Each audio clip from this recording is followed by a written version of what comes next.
Bismillahirrahmanirrahim.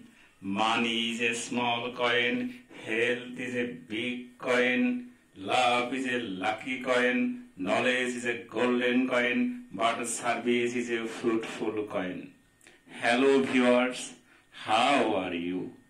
I hope that you are quite safe and sound by the grace of Almighty Allah. At first, take my heart's love and salam. Assalamu alaikum rahmatullahi barakatuh and adab for the Hindus. Today's our topic is right form of verbs. Please be ready yourself and enjoy my session. Okay? Now I am going to start my topics. First rule. Present indefinite টেন্সের বাক্যের সাবজেক্টে third person singular number হয় তাহলে ভার্বের সাথে S by S যোগ করতে হয়। যেমন she to go to school। প্রিয় শিক্ষার্থী, ধরে নিলাম এই বাক্যটি প্রেজেন্ট ইনডিফিনিট টেন্স, অর্থাৎ ডেইলি অথবা রেগুলারলি অথবা জেনারেলি রেগুলারলি। ওকে ওকে, তাহলে এই বাক্যের ভার্বের সাথে কি করতে হবে? এস বা ইএস যোগ করতে হবে। এখানে সাধারণত ইএস যোগ হবে। প্রিয় শিক্ষার্থী, ঠিক এই প্রেজেন্ট ইনডিফিনিট টেন্সের বাক্যটি যদি আমরা নেগেটিভ করতে চাই তাহলে সাবজেক্টের পরে do not or does not লিখতে হবে। Do not or does not, অর্থাৎ সাবজেক্ট যদি থার্ড পারসন সিঙ্গুলার নাম্বার হয় সেক্ষেত্রে ডাজ নট হয়, আর অন্য পারসন হইলে সকল পারসনের সাথে ডোন্ট হয়। একটা নিয়ম গেল। ঠিক এই বাক্যটি যদি আমরা প্রশ্নবোধক করতে চাই শুধুমাত্র, সেক্ষেত্রে সাবজেক্টের আগে ডু বা ডাজ বসে। সাবজেক্টের পূর্বে কি বসে? ডু বা ডাজ বসে। প্রিয় শিক্ষার্থী, তাহলে এখান থেকে আমরা তিনটি নিয়ম শিখলাম। এক নম্বর নিয়ম, প্রেজেন্ট ইনডিফিনিট টেন্সের বাক্যের সাবজেক্ট থার্ড পারসন হয় সেক্ষেত্রে ভার্বের সাথে এস বা ইএস যোগ হয়। একটা নিয়ম। ঠিক এই বাক্যটি প্রেজেন্ট ইনডিফিনিট টেন্সের বাক্যটি নেগেটিভ করতে চাই সেক্ষেত্রে সাবজেক্টের পরে ডোন্ট ব্যবহার করতে হবে অথবা ডাজেন্ট ব্যবহার করতে হবে। ক্লিয়ার? আর যদি ঠিক প্রেজেন্ট ইনডিফিনিট টেন্সের বাক্যটি প্রশ্নবোধক করতে চাই সেক্ষেত্রে ডু বা ডাজ সাবজেক্টের পূর্বে বসাইতে হবে। প্রিয় শিক্ষার্থী, মনে রাখতে হবে যখন ডাজের ব্যবহার হবে অথবা ডাজেন্টের ব্যবহার হবে সেক্ষেত্রে ভার্বের সাথে আর এস বা ইএস যোগ হবে না। প্রিয় শিক্ষার্থী, তাহলে এই বাক্যটির অ্যান্সার কি হচ্ছে? she goes to school। প্রিয় শিক্ষার্থী, আশা করছি নিয়মটি তোমাদের কাছে বোধগম্য হয়েছে। প্রিয় শিক্ষার্থী, আমরা যে বাক্যটি প্রশ্নবোধক করলাম তাহলে কি হইতো? Does she go to school? এই বাক্যটি নেগেটিভ যদি করতাম তাহলে কি হইতো? she doesn't বা does not go to school। প্রিয় শিক্ষার্থী, এখন আমরা আরেকটি গুরুত্বপূর্ণ নিয়ম সম্পর্কে আলোচনা করব এখানে। প্রিয় শিক্ষার্থী, লক্ষ্য করো উদাহরণের দিকে। she or he যে কোনো একটা নিলাম আমরা, ঠিক এখানে লিখলাম to swim, okay, in the pond। প্রিয় শিক্ষার্থী, এখানে নাও শব্দটি যোগ করলাম। যদি আমরা দেখি বাক্যের মধ্যে নাও শব্দটি থাকে, প্রেজেন্টলি থাকলে তাও এই টেন্স হবে। কি হবে? প্রেজেন্ট কন্টিনিউয়াস টেন্স করতে হবে। কারণ যদি বাক্যের মধ্যে যদি নাও থাকে ওই বাক্যটি কি করতে হয়? প্রেজেন্ট কন্টিনিউয়াস টেন্সের নিয়মে লিখতে হয়। প্রিয় শিক্ষার্থী, তাহলে প্রেজেন্ট কন্টিনিউয়াস টেন্সের স্ট্রাকচার কি? সাবজেক্টের পরে সাহায্যকারী ভার্ব am is হবে, মূল ভার্বের সঙ্গে কি হবে? আইএনজি যোগ হবে। প্রিয় শিক্ষার্থী, উদাহরণের অ্যানসারের দিকে লক্ষ্য করো। he or she, okay, is swimming, okay, in the pond now। তাহলে প্রিয় শিক্ষার্থী, এখানে আরেকটি গুরুত্বপূর্ণ কথা আমরা বলবো, শেয়ার করব। যদি ভার্বের ক্ষেত্রে শেষের বর্ণটি যদি কনসোনেন্ট হয়, তারপর যদি ভাওয়েল থাকে, তারপর যদি কনসোনেন্ট হয়, এক্ষেত্রে শেষের বর্ণটি ডাবল করতে হয়। প্রিয় শিক্ষার্থী, সুইমিং সুইম ছিল, সুইম তাহলে এম কনসোনেন্ট, এটা কি ভাওয়েল, ডাবল কি কনসোনেন্ট। তাহলে আইন যোগ করার সময় কি করতে হবে, আরেকটি এম যোগ করে আইএনজি যোগ করতে হয়। প্রিয় শিক্ষার্থী, এরকম আরো শব্দ আছে, যেমন পুটিং, গেটিং, বেগিং, বিগিনিং। প্রিয় শিক্ষার্থী, আশা করছি নিয়মটি তোমাদের কাছে বোধগম্য হয়েছে। এখন আমরা 3 নম্বর নিয়ম সম্পর্কে আলোচনা করব। এখানে উদাহরণ লক্ষ্য করো, she to do the sum, okay, just now, okay। এই বাক্যটি কোন নিয়মে কিভাবে রাইট ফর্ম ব্যবহার করতে হবে? বাক্যের মধ্যে যদি জাস্ট নাও থাকে, জাস্ট থাকে, অলরেডি থাকে, রিসেন্টলি থাকে, ওই বাক্যটি প্রেজেন্ট পারফেক্ট টেন্স করতে হবে। প্রিয় শিক্ষার্থী, তাহলে আমরা কি পাচ্ছি এখানে আনসার? যেমন she, তাহলে প্রেজেন্ট পারফেক্ট টেন্সের গঠন প্রণালী কি? সাবজেক্টের পরে সাহায্যকারী ভার্ব হ্যাজ বা হ্যাভ নিতে হবে। তাহলে সেই থার্ড পারসন সিঙ্গুলার, সেক্ষেত্রে আমরা হ্যাজ নিতে হচ্ছে। আর এই ডু শব্দটির পাস্ট পার্টিসিপল ফর্ম কি? Done, done the sum, okay, just now. তাহলে কি পেলাম এখানে? জাস্ট নাও থাকার কারণে এই বাক্যটি প্রেজেন্ট পারফেক্ট টেন্সের নিয়মে রাইট ফর্ম আমরা এখানে করলাম। এখন আমি আরেকটি গুরুত্বপূর্ণ নিয়ম সম্পর্কে তোমাদের সাথে শেয়ার করব। উদাহরণটি লক্ষ্য করো, he to be ill for 7 days, okay, for 7 days, অথবা এখানে সিন্সও থাকতে পারে, since morning, okay.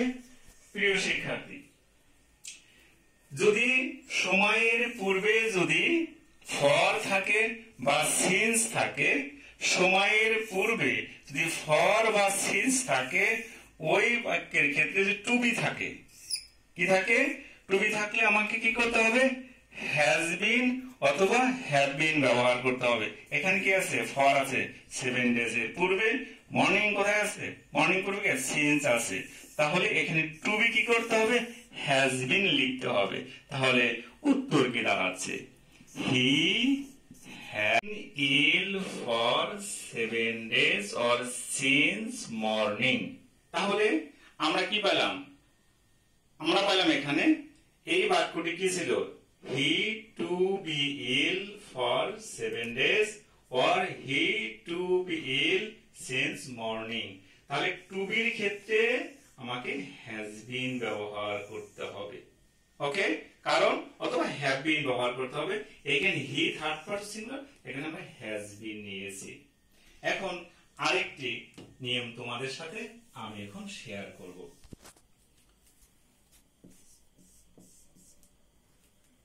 Okay, he to do the sum for 2 hours per since morning। তাহলে এক্ষেত্রে কি আছে? He to do the sum for 2 hours or since morning।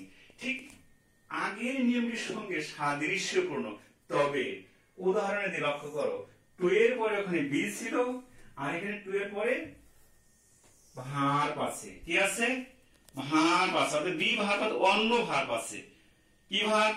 Do থাকতে পারে, ইট থাকতে পারে, কাম থাকতে পারে, গো থাকতে পারে। এরকম ভার্ব থাকলে সেক্ষেত্রে এই যে ফর আছে, সময়ের আগে কি আছে? ফর আছে, মর্নিং আছে, এর আগে কি আছে? সিন্স আছে। তাই এই বাক্যটি প্রেজেন্ট পারফেক্ট কন্টিনিউয়াস টেন্সের নিয়মে রাইট ফর্ম করতে হবে। তাহলে উত্তরে কি আসতেছে? আমরা আনসারে কি পাচ্ছি?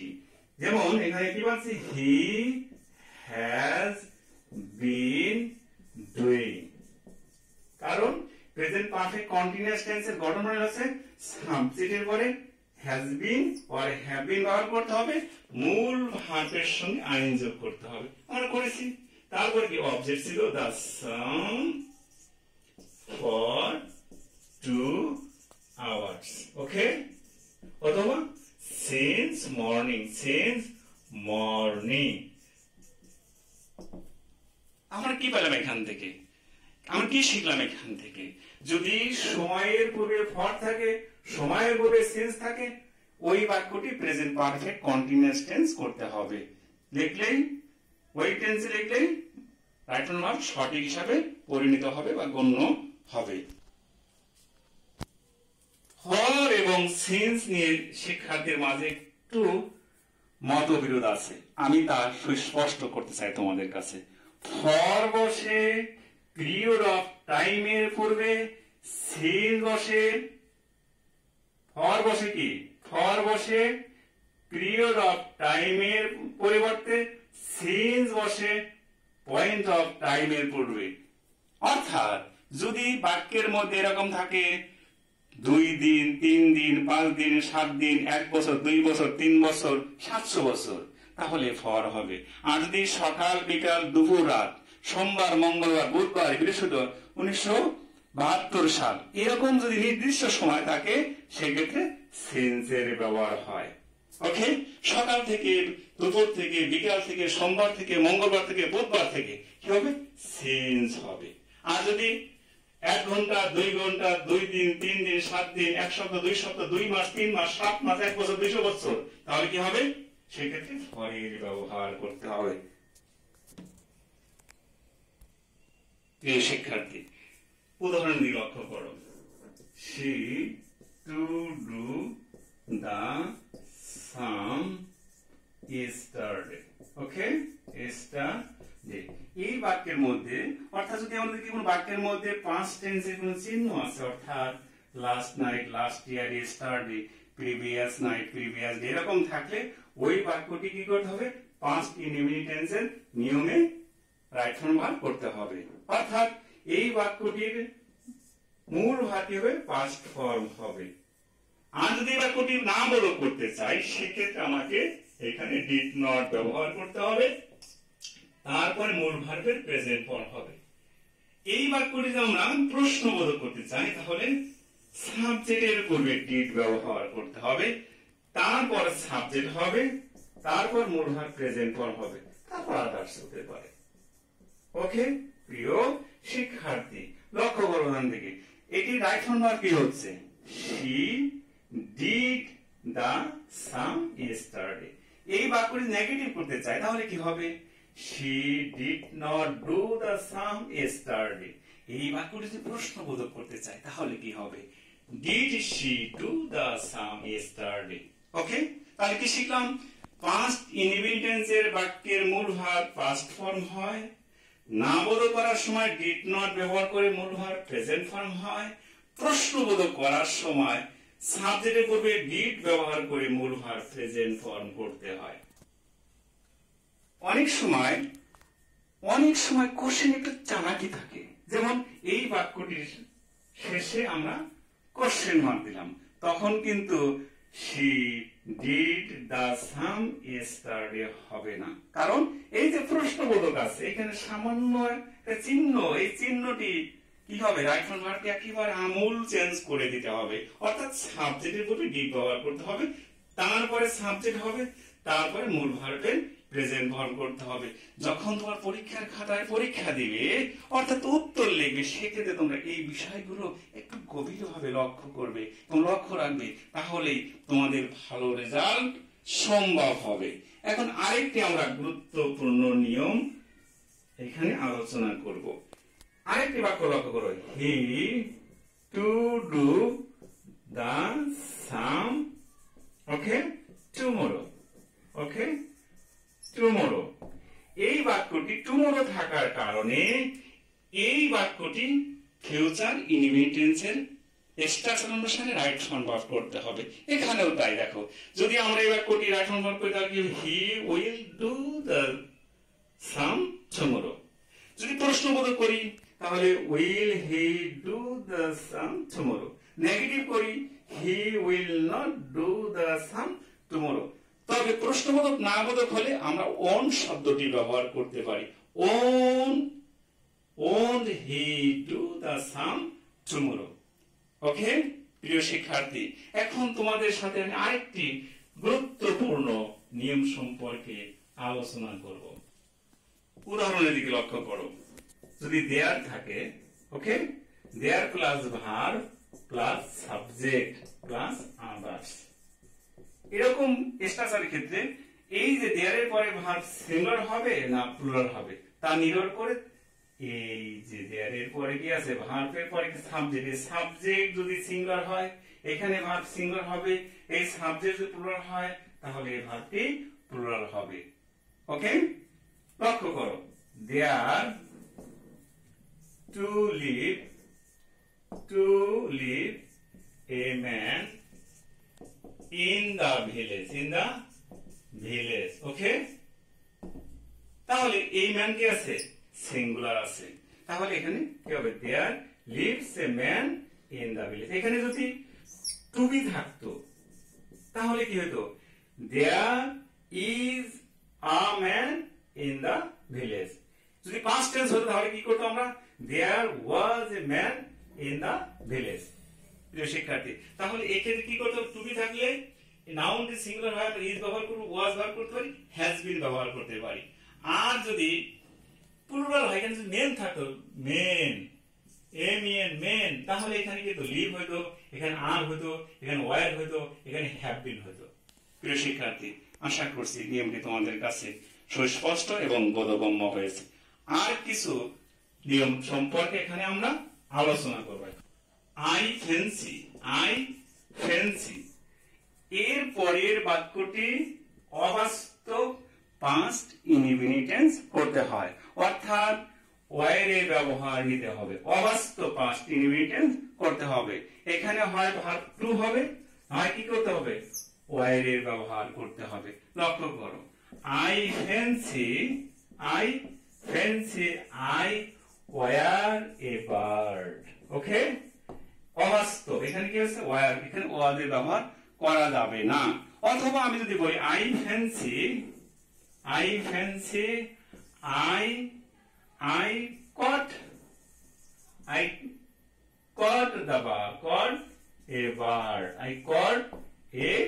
bird, এখানে আরেকটু ভাবে চেঞ্জ করা যাবে, I would catch a bird, এই বাক্যটি সঠিক। প্রিয় শিক্ষার্থী, আর আরেকটি গুরুত্বপূর্ণ নিয়ম সম্পর্কে তোমাদেরকে ধারণা দিতে চাই। আফটার এবং বিফোর এখানে ঝামেলা আছে বা সিন্স, ওকে। তিনটি নিয়ম তোমাদেরকে আমি এখন আলোচনা করব তোমাদের সাথে। সাধারণত কি হয়, আফটার এর পরের বাক্যটি পাস্ট পারফেক্ট টেন্স হয়, পাস্ট পারফেক্ট টেন্স হয়, আমরা 7 বলতে পারি। আর আফটার এর আগে পাস্ট ইনডিফিনিট টেন্স হয়, এটাকে আমরা 5 বলতে পারি, ওকে। আর যদি এখানে বিফোর থাকে সেক্ষেত্রে এই বাক্যটি হবে পাস্ট ইনডিফিনিট টেন্স, ওকে। আর অর্থাৎ এটা হবে 5, আর এই বাক্যটা হবে 7, অর্থাৎ পাস্ট পারফেক্ট টেন্স। লক্ষ্য করো উদাহরণের দিকে,